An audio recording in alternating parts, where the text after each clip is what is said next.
하나님의 무한한 능력이 예수 그리스도 안에서 어떻게 역사하셨는가?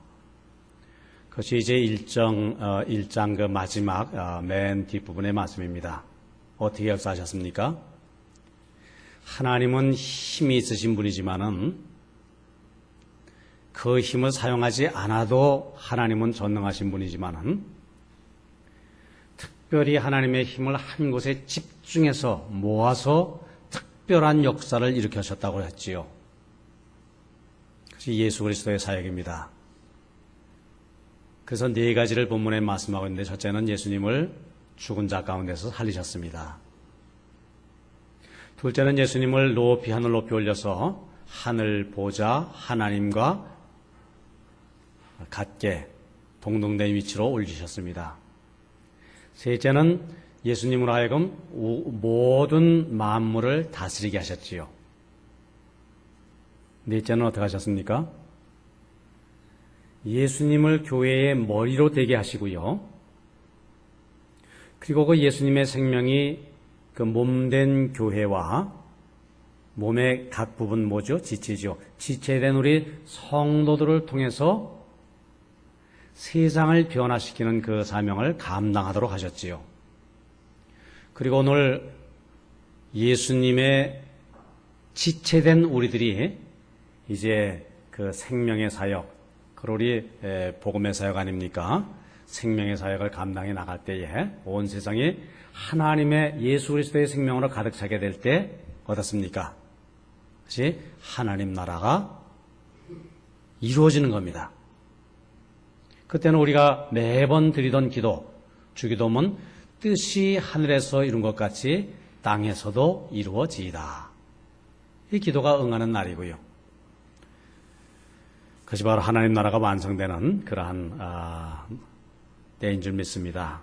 자, 그런데 오늘 본문 말씀은 이제 2장 말씀은 그 이전의 상태, 이제 1장은 우주적인 하나님의 역사, 그 큰 그림을 우리에게 보여주고요. 이제 2장에 들어와서는 조금 우리 좀 세부적인 우리의 삶의 모습입니다. 그 이전의 상태, 하나님이 우리를 살리시고 예수님과 함께 우리를 또 하늘 높은 보좌로 앉히는데 그 이전의 우리의 상태의 그것을 우리에게 말씀하고 있지요. 왜 그렇습니까?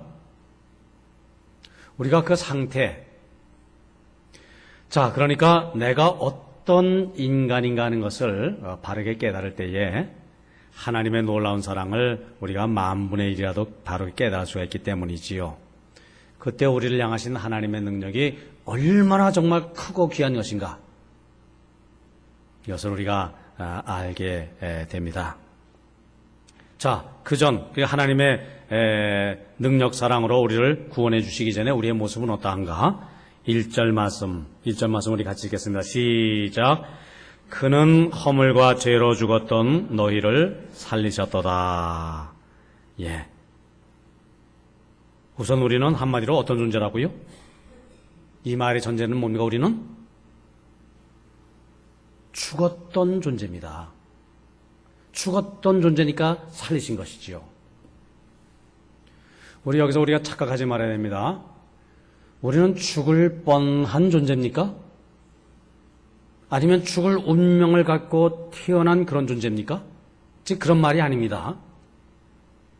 앞으로 죽을 운명의 어쩔 수 없이 죽을 수밖에 없는 이런 표현이 아니라 죽었던 우리들입니다. 살린 것은 죽은 것을 살리는 것 아닙니까? 우리는 본질적으로 어떤 존재냐? 죽었던 존재다. 그래서 확인할 필요가 있습니다. 그러니까 소망이 없는 존재지요. 숨결이 끊어진 존재입니다. 영적 의사이신 하나님께서 너는 죽었다, 사형 선고를 내리셨습니다. 그래서 나는 죽었습니다. 자, 우리 1절 말씀 다시 한번 읽겠습니다. 시작. 그는 허물과 죄로 죽었던 너희를 살리셨도다. 자, 이것을 좀 단어로 좀 한번 바꿔보겠습니다.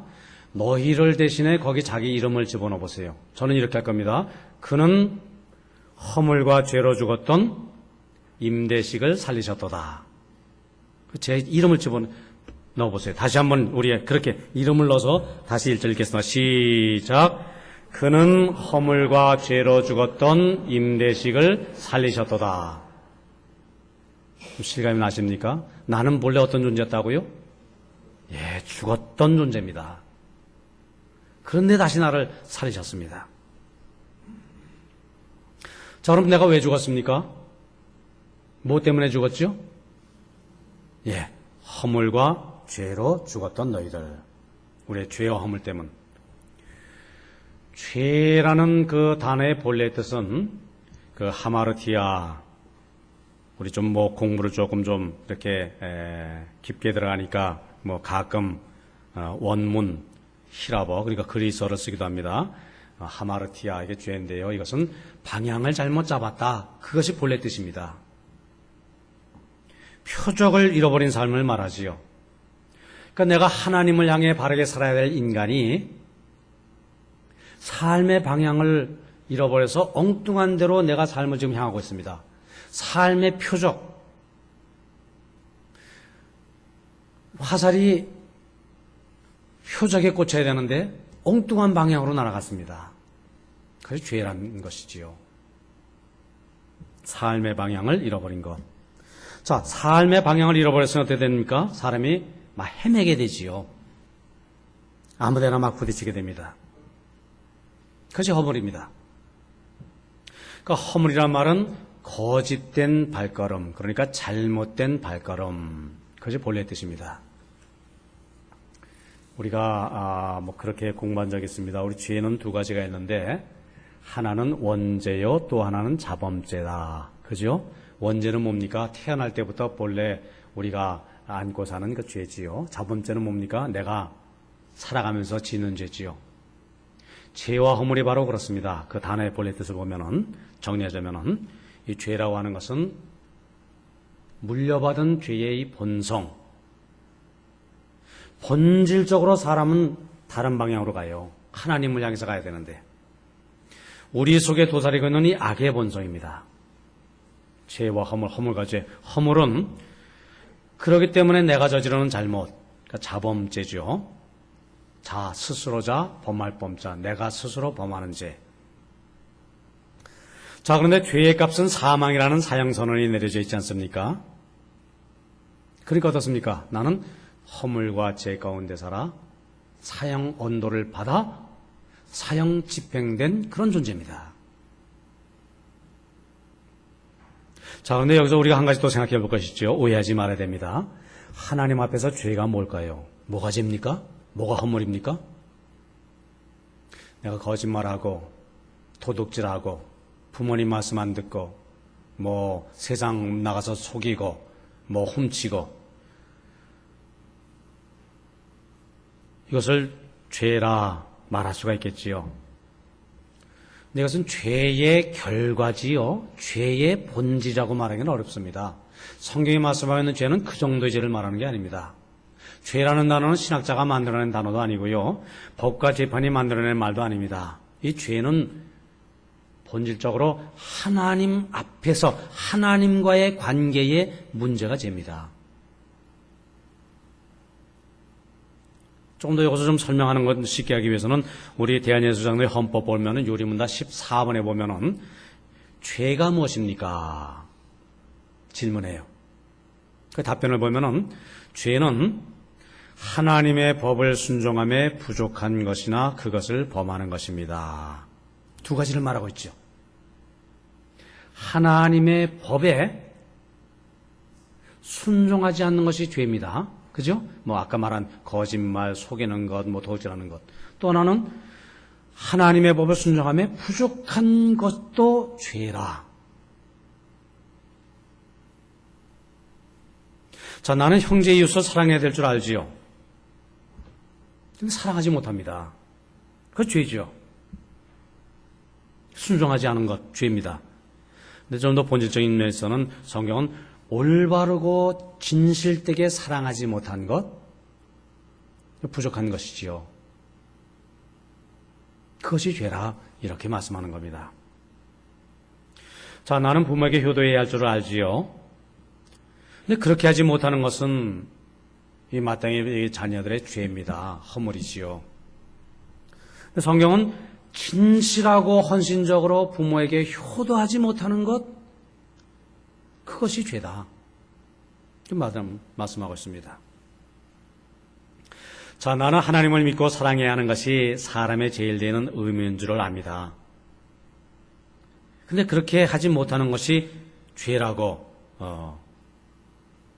이렇게 우리가 말합니다. 그러나 하나님의 말씀하는 것 같이 우리의 마음을 다하고 뜻을 다하고 성품을 다하여 하나님을 섬기지 못하는 것, 그러니까 부족한 것도 죄인 것이지요. 사실 어찌 보면 본질적인 것이 부족한 것이 죄의 본질입니다. 자, 그래서 결국 나는 나의 죄와 허물로 죽었습니다. 허물과 죄로 죽었던 너희를 살리셨도다. 하나님과의 관계에 있어서 하나님과의 관계가 온전하지 못한 것, 부족한 것. 하나님은 어떻습니까? 전적인 사랑으로, 전적인 능력으로 우리를 향해서 모든 것을 쏟으시는데 어떻습니까? 나는 그렇지 못하고요. 마음을 다하지 못하고요. 온전하지 못하고요. 부족한 모습으로 살아갑니다. 그 부족한 하나님을 바라볼 때 부족한 나의 모습, 그것이 죄의 본질이다. 그 말씀인 것입니다. 자, 허물과 죄로 죽었던 너희. 그럼 성경에 말씀하고는 죽음이 무엇인가? 죽음을 우리가 여러 가지로 이렇게 정의를 내릴 수 있습니다. 그 중에 사회학자들은 뭐라고 말하냐면 죽음은 관계의 단절이다. 무슨 말이지요? 죽게 되면 모든 관계가 끊어지는 거 아닙니까? 부부의 관계, 부모의 관계, 자식의 관계, 사회에 있어서의 어떤 구성원, 이제 거기서 이제 잊혀지는 것이지요. 관계의 단절이 죽음이다. 성경이 말씀하고 있는 죽음은 하나님과의 관계의 단절입니다. 생명의 근원이시고 생명의 공급자이신 하나님과의 관계가 끊어진 것, 그것이 죽음입니다. 자, 제가 몇 번 예를 들었습니다. 여기 지금 이렇게 아름답게 꽃이 장식되어 있습니다. 특별히 이제 가을이라서 가을 국화로 이렇게 장식이 되어 있네요. 자, 지금 이 꽃이 살았습니까? 죽었습니까? 뭐라 대답하시겠습니까? 두 가지 다 답이 가능하지요. 살았습니다. 살았으니까 이렇게 지금 색이 예쁘고요. 이렇게 아름다운 향기가 퍼지지요.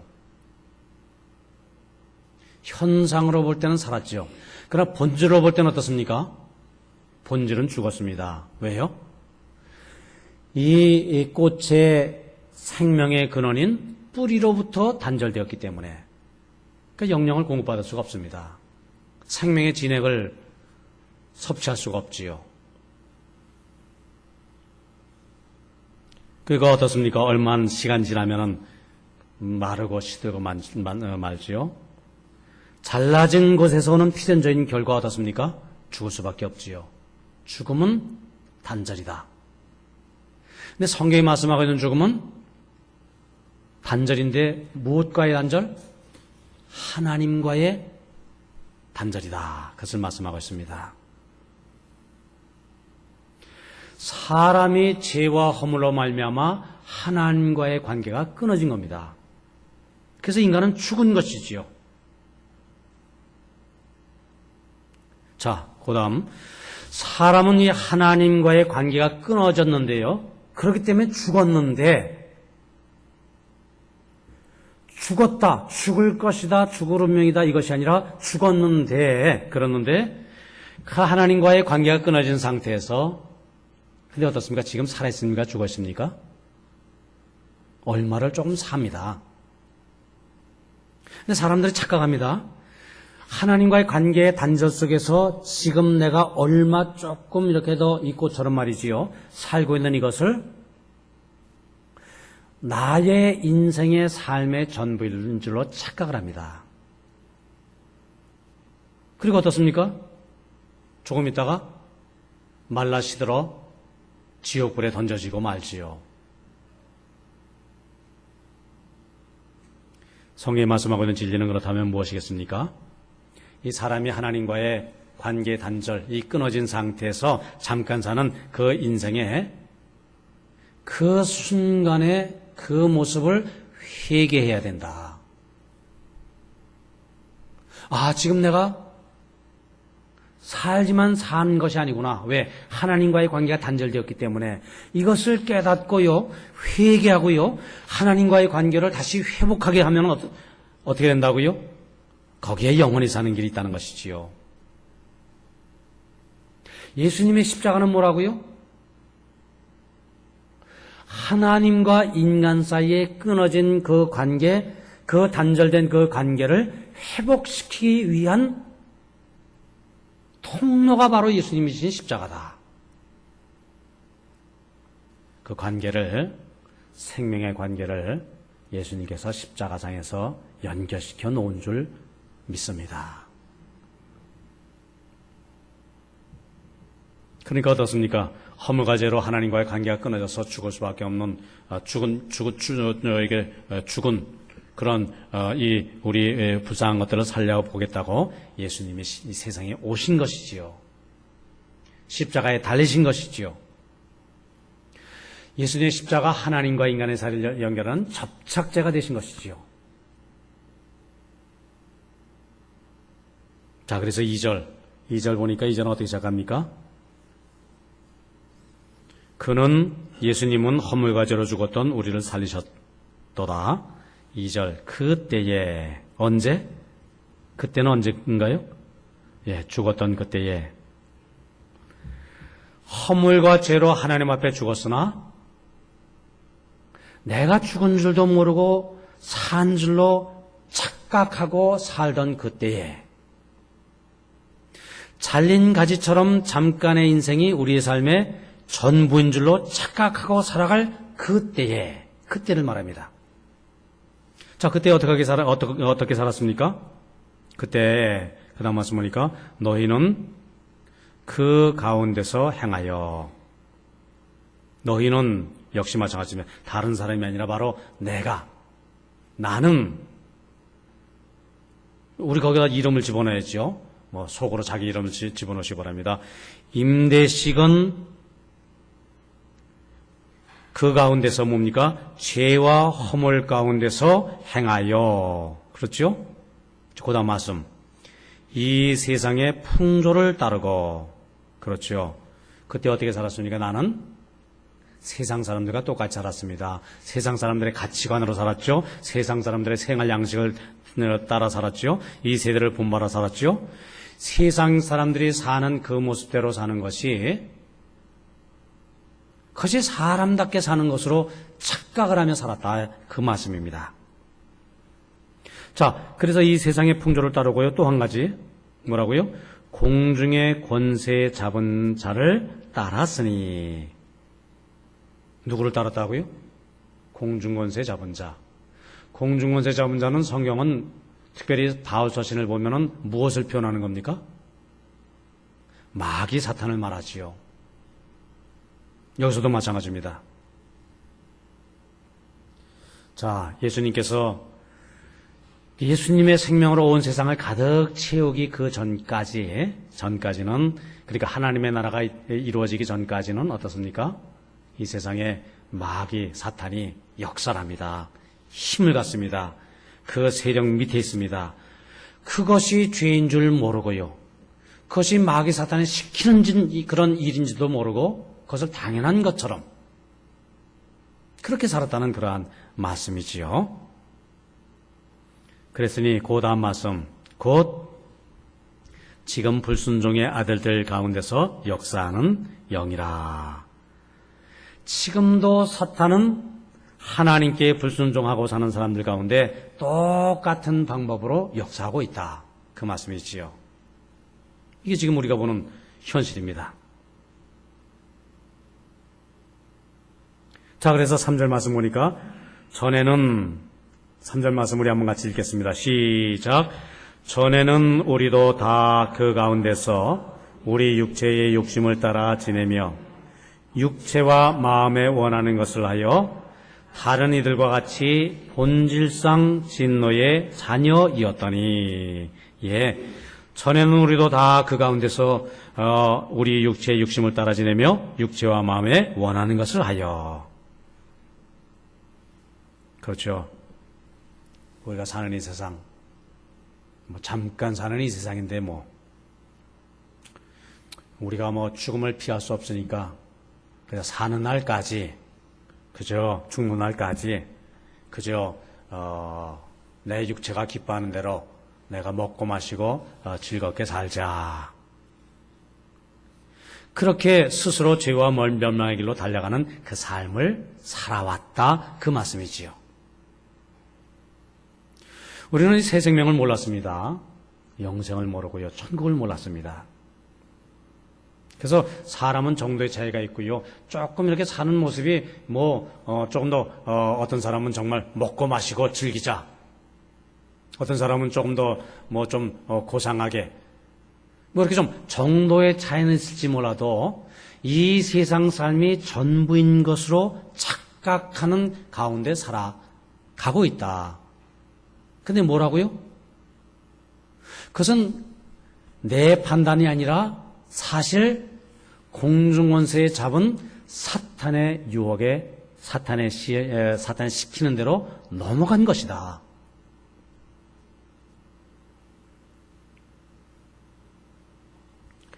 심지어 인류의 4대 성인이라고 일컫는 공자님 있지 않습니까? 공자님의 책 가운데 무슨 글이 있습니까? 다른 제자가 물었습니다. 선생님, 죽은 후에 우리가 어떻게 됩니까? 공자는 뭐라 가르쳤습니까? 내가 살아 이 땅의 일도 다 알지 못하는데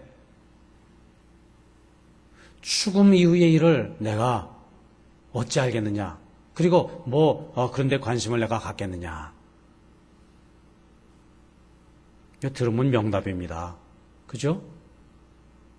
우리가 이 세상 일도 다 내가 지금 감당하지 못하는데 말이지요. 죽음의 일, 허황된 거 아닙니까? 공허한 것 아닙니까? 4대 성인의 한 분 이렇게 말했습니다. 이 땅에 발을 딛고 사는 사람들은 영의 일에 대해서 생각할 마음의 여유가 없지요. 죄의 사람들은 육신의 일을 생각하느냐고 거룩한 생각을 하지 못합니다.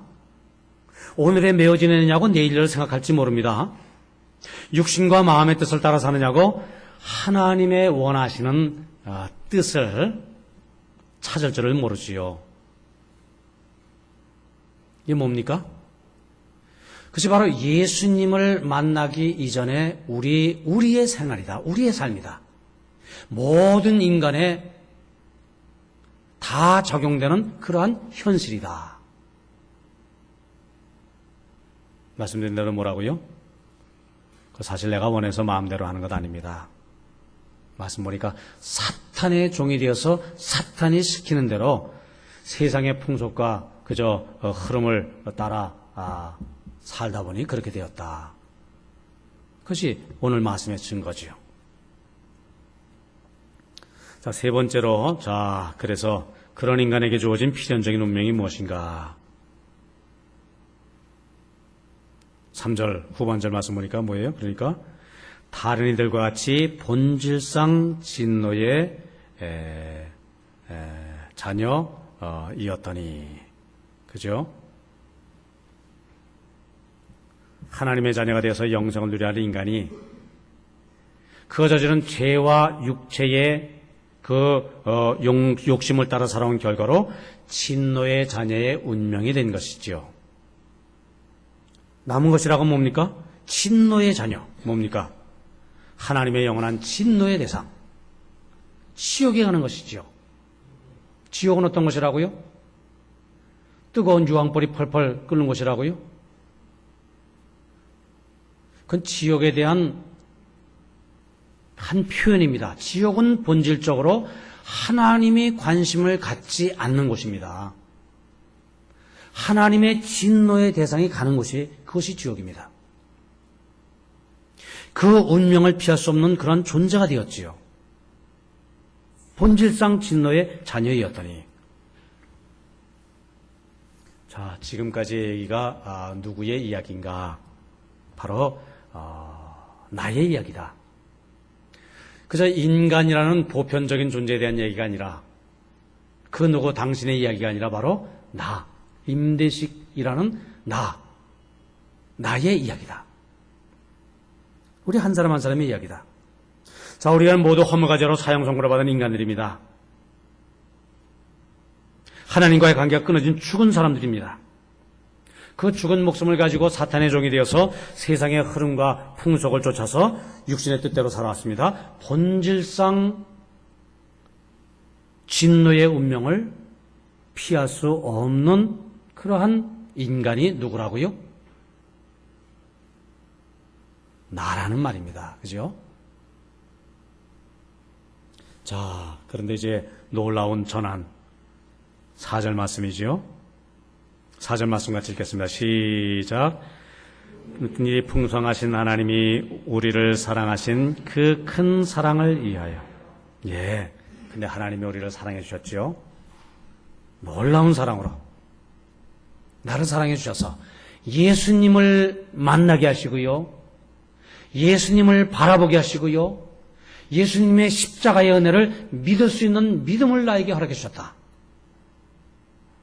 이거 얼마나 큰 그 놀라운 하나님의 그 사랑입니까? 그 하나님이 우리를 사랑해 주셨지요. 그 수많은 사람들 가운데서 보면은 믿지 않는 사람도 많은데요. 예수님 아무리 말해도 설명해도 그거 받아들이지 않는 사람들 그렇게 많은데요. 자, 나도 다른 사람과 다른 것이 없는 본질상 하나님의 진노의 자녀입니다. 그런데 하나님이 나를 사랑해 주셨어요.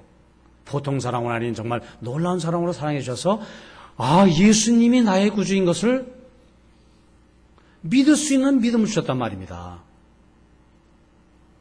얼마나 놀랍고 크신 은혜입니까? 그 하나님의 크신 사랑으로 내가 살아날 수가 있었습니다.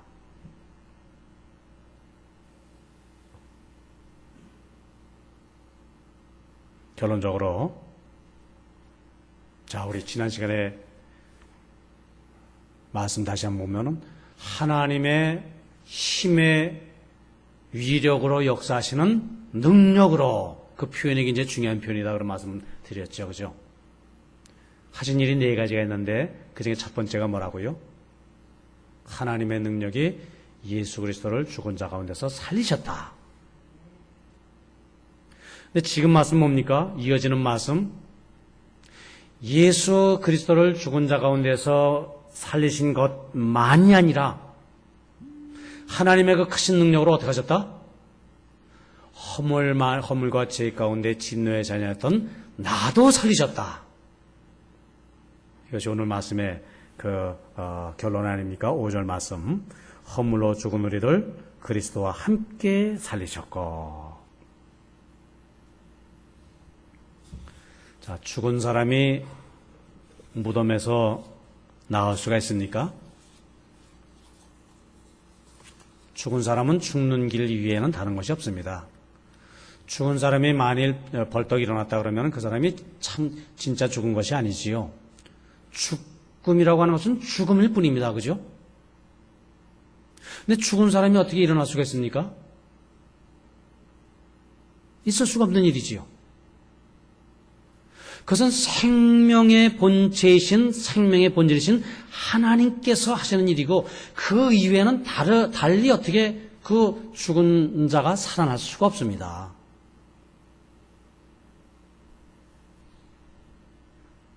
하나님이 예수님을 죽음에서 일으키신 그 능력으로 우리를 살려주셨습니다. 또 함께 일으키사 허물로 죽은 우리를 그리스도와 함께 살리셨고. 자, 그래서 어떻습니까? 우리가 그래서 하나님의 자녀가 되었지요. 내가 구원을 받은 것 내 신앙의 열심입니까? 내 신앙의 노력입니까? 내가 잘해서입니까? 내가 열심히 기도해서입니까? 허물과 죄로 죽었던 나일 뿐입니다.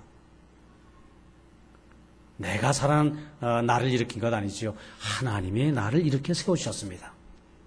그래서 진노의 자녀에서 하나님의 자녀로, 땅에 속한 존재에서 하늘에 속한 존재로, 죄악 가운데 살아가는 존재에서 거룩함을 사모하는 영적인 존재로 우리를 변화시켜 주셨습니다. 그러니까 어떻습니까?